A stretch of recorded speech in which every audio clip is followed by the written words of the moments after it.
Good morning. Day 9, 31-day gratitude practice.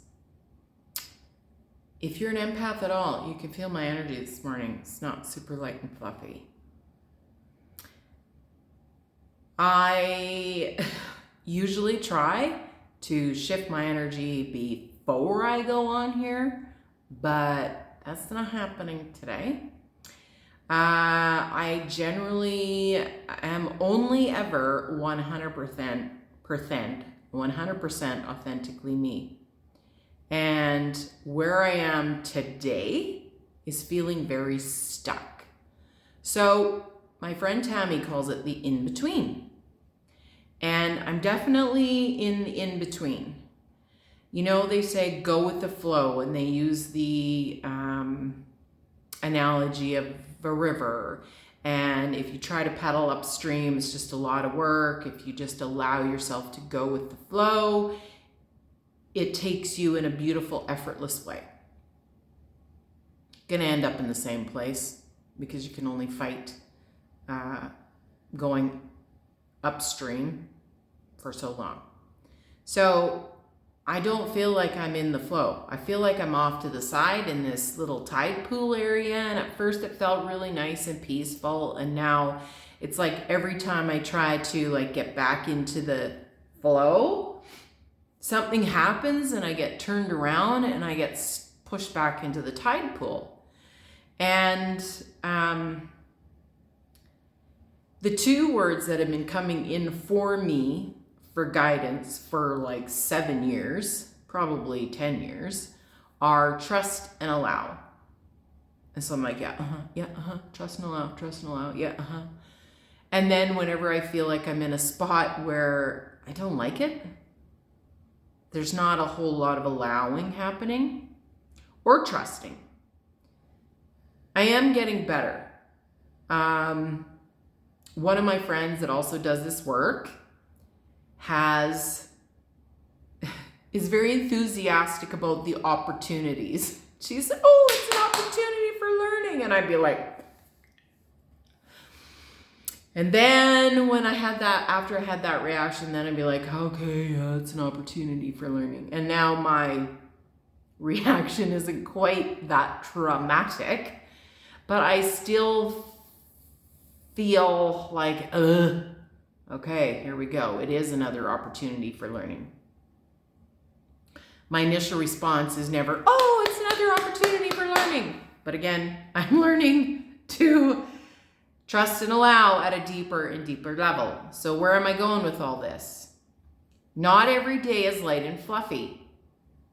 Some days it's going to take some work, some focus, some choosing to trust and allow that where we are is exactly where we're meant to be. That we're not doing anything wrong. Huge belief system for me. That I'm in the process of letting go, that there's a right way and a wrong way, and if things aren't going the way I want, somehow I'm doing it the wrong way. Or I compare myself to others and then judge myself wrong for doing or not doing. So, can you trust that even in the in-between moments where it doesn't feel amazing or terrible, it's okay? And the power that we have in any given moment is to choose. So we can choose to look at or find the things in this moment right now, in the in-between moment, that we're grateful for. So here's my big one. I'm grateful for a partner, a spouse, a husband who supports me regardless. He doesn't understand what I do, but he sees the difference it's made in me and in our relationship, in my life, in our life, in all of the things. He really doesn't care whether I make $2. I'm sure he'd be excited if I made $200,000, but the judgment of where I am and my own level of success is only mine.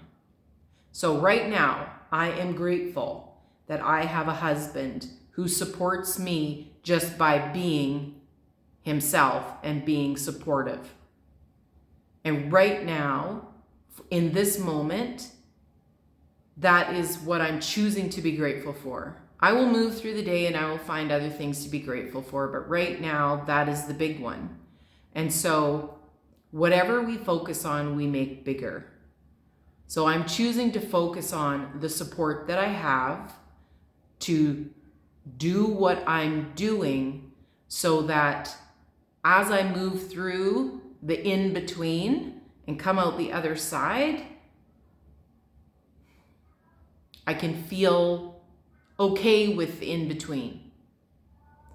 So I'm going to invite you to think about where you are. If you're like me and you feel stuck and you're in the in-between, what can you find? What do you see that you're grateful for? And if you're not there right now and you feel like you're moving in the flow beautifully, think about a time when you did feel stuck, because we've all been there. When you felt like you were in Groundhog Day, living the same day over and over and over again. It's not horrible, but it's not fantastic. So it's only up to us to find, seek out, see the things that we can be grateful for in this now moment. And it might have been something that we're grateful for from the past, or we can choose to find something to be grateful for that we know is coming or we feel is coming. But that generally takes us to a place of worry. So think about something from the past or find that thing in the present moment right now that you can be grateful for. And we'll see you later today.